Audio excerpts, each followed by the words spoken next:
my name is Dr. Andrea Dawson. I'm the violin and viola professor at MTSU School of Music. Today I'm going to be playing for you the excerpt for the grades 11 and 12 viola Midstate audition, and then also providing some hopefully helpful comments on how to practice it and prepare for the audition. So I have chosen a tempo of 78 for this, for the quarter note, and also I'm posting my preferred fingerings along with the excerpt on this. And so if you have your own fingerings that work better, that's absolutely fine. But if you want to take some suggestions, this is what I am going to do. So let's check what that 78 sounds like again.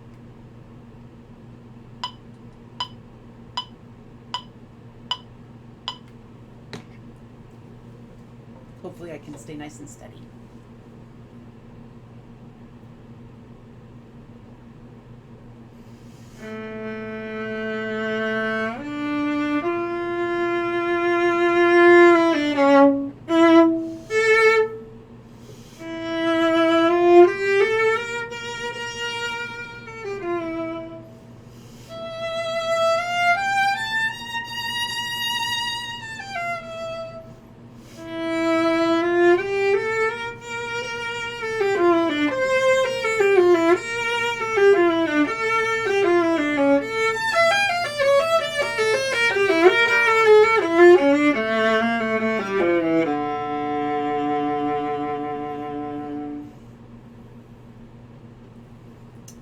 Okay, so that's our excerpt.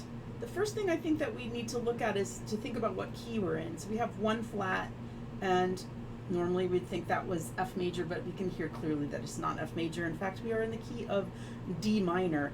And so if you have obviously been practicing all your major scales for this Midstate audition, don't forget to practice also your D harmonic minor scale. I usually practice melodic minor, but for this excerpt I think harmonic minor is a good idea. So if you can do a 3-octave scale, go for it. Let's just try 2 octaves though, of a nice D harmonic minor scale.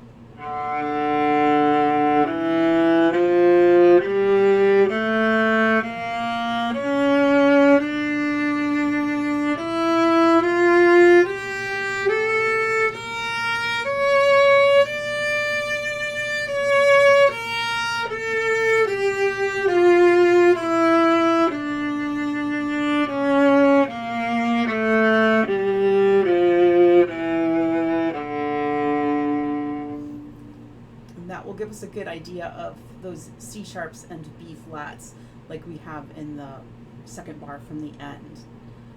Important. And also measure 11 and measure 12. So B flats and C sharps. I don't see any B naturals in here. Am I missing anything? No, I don't think so. So after that, we're going to look at these last 2 measures. It's obviously the tricky part. You can see I'm doing an extension for the A. If you want to shift to 4th position there, that's also okay. And alters the fingering after that a little bit. But we're going to look at how to practice this. So as with anything, we're going to start by practicing it slowly. But I'm going to put my metronome on my goal tempo, and I'm going to play 1 note per beat, slurring 4 to start with. You can do it even slower if you want to, but this is where we'll start today.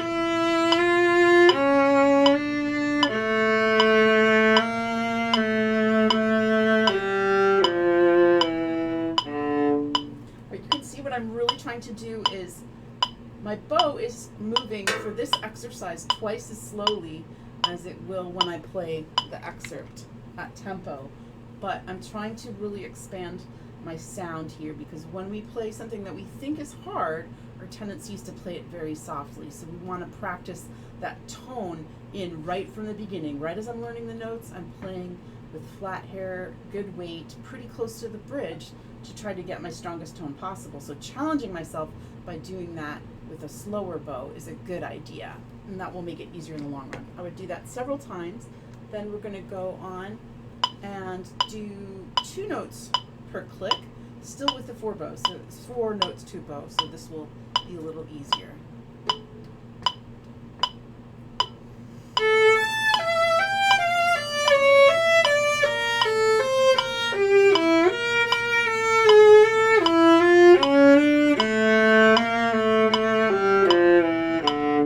Notice I'm still really trying to play loudly, right? Good flat hair, good contact point. Maybe I could have done a little better with that, but practice. All right, then next step obviously would be to do it with 4 notes to a beat, but I think we have a couple steps in between there. My suggestion now is to do what I call clumping. Well, I'm not the only one that calls it that, but I also call it clumping, which is to just practice 1 or 2 beats at a time. What that looks like is we're going to play up to tempo, but not all the notes at once. So let's start by just doing 1 beat of clumping. So I'm going to overlap to the first note of the next beat. It sounds like this. Right? And then if I didn't think that was good, I can practice it several times until I'm satisfied. Right? And then if I'm satisfied, I go to the next one. Also notice I'm trying to follow the bowings in context. Makes it a little more confusing but useful. Next beat. And then next beat. Maybe that one needs more because it's a shift. And then next beat.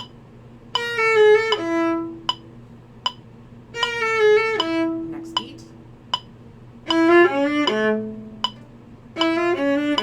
And so I can focus on the 1 or 2 issues that happen in each beat without forgetting it as I go along. So I'm not doing mistake, mistake, mistake, mistake, mistake without a context to fix them. Once I can do each of those beats really nicely, I'm going to do 2 beats at a time. Remembering to try to play forte again.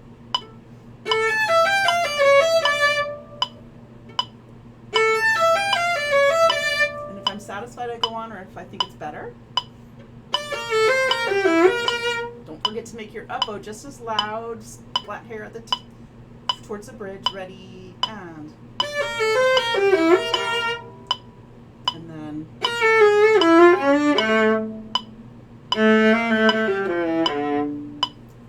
then perhaps I'm ready to play it as it's written.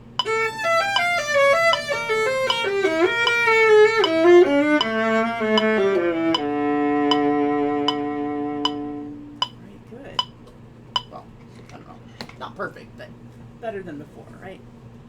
Now, intonation, of course, we need to work on intonation. We talked about practicing the scale. There's some intervals in this that are obviously a little trickier than just playing the scale. Pay attention in these 2 bars that we just practiced to your ringing tones, because there are a lot of them. We've got the A, and also the A.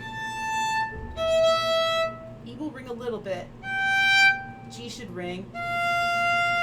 F won't, but it's a half step from E. D rings.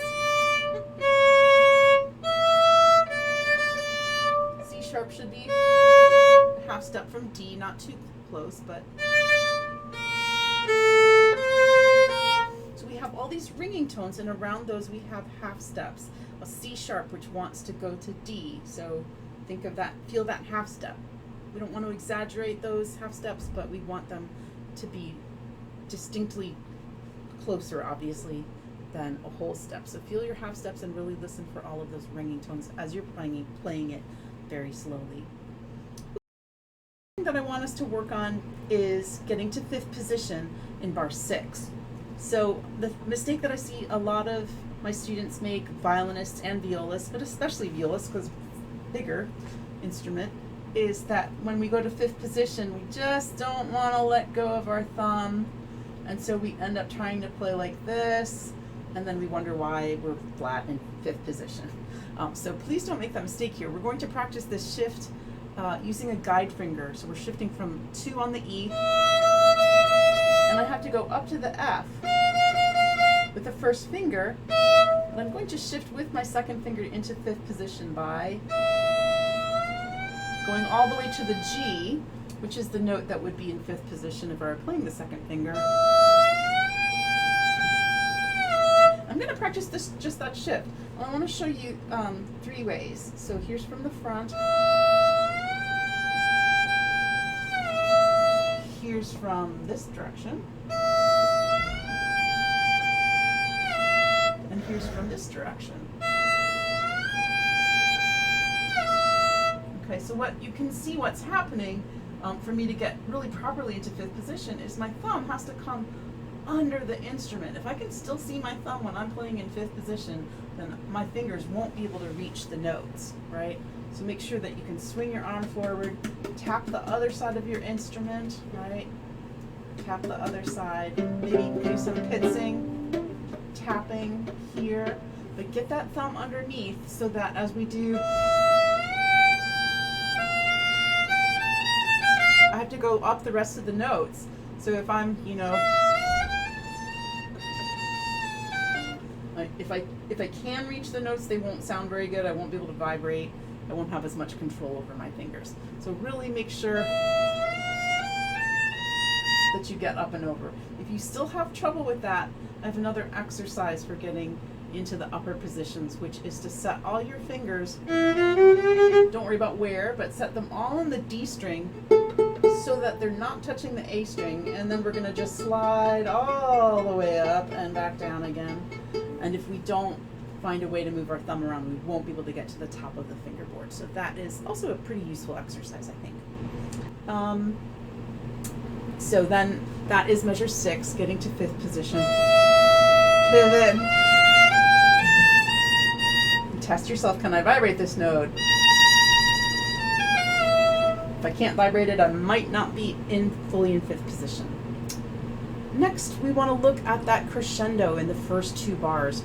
We're going from piano all the way to forte, and we're using a whole bow for each measure, which means that we can't just use bow speed to do the crescendo. We have to use everything else, because in the first bar, I'm going to crescendo from piano to almost mezzo forte, somewhere between mezzo piano and mezzo forte. And to do that, I am going to speed up my bow, and I'm going to add a little weight. But I need to continue that by starting with a heavier bow closer to the bridge, and again speeding up that bow to get to the forte. So it's kind of a little more complicated than just speeding up your bow. So a little farther contact point. 1, 2, 3. Let's put the metronome on. I don't have to count out loud.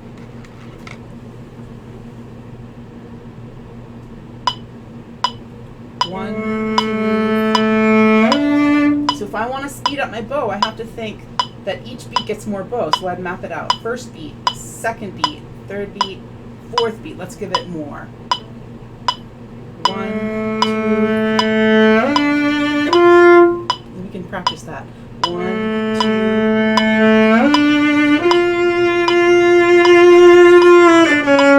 Right? Good. And then we have these little eighth notes on the third bar. And notice that they don't have dots and they don't have accents. They're eighth notes with a rest, and they're marked forte. So each one from the string, but not too crunchy. Nice vibrato would be good and make them beautiful. Bow division in general is important. In this particular excerpt, most of our bows are half note length, two beats in a bow, and so that's fairly consistent. But this bow division issue for the crescendo in the first 2 bars needs to be practiced. And likewise, we can look at measures 6 and 7. That's a little easier, just one bar up and 1 bar down, but also should be practiced. So those are most of my points for this. I just want to remind us that the judges are going to be looking at your rhythm to be very perfect. So make sure that you're not shaving a little time off of your long notes, that as you're practicing really faithfully with the metronome, when you turn it off, you're still hearing those subdivisions, 1 and 2 and 3 and 4, and as you're playing, and not shaving time off the long notes. It will help you if you really feel the whole thing in one consistent tempo. And then, of course, intonation is so important. Really pay attention to your ringing tones, all your open string notes, and as well as cleaning up your shifts, making sure that you know how to read your treble clef. The nice thing about those two measures at 6 and 7 is they're up one octave from 4 and 5, so practice those back to back. And then all the time we need good tone. We want to make sure that our bow has good weight and good speed and good placement. It's always perpendicular to the string and parallel to the bridge, and that we're using all of our hair for this to make our most beautiful sound.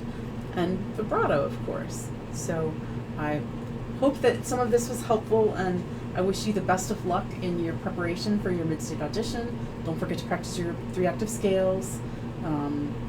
They're so important. Stick in a couple of harmonic minor scales while you're at it, and I hope to see you sometime, and good luck. Thank you.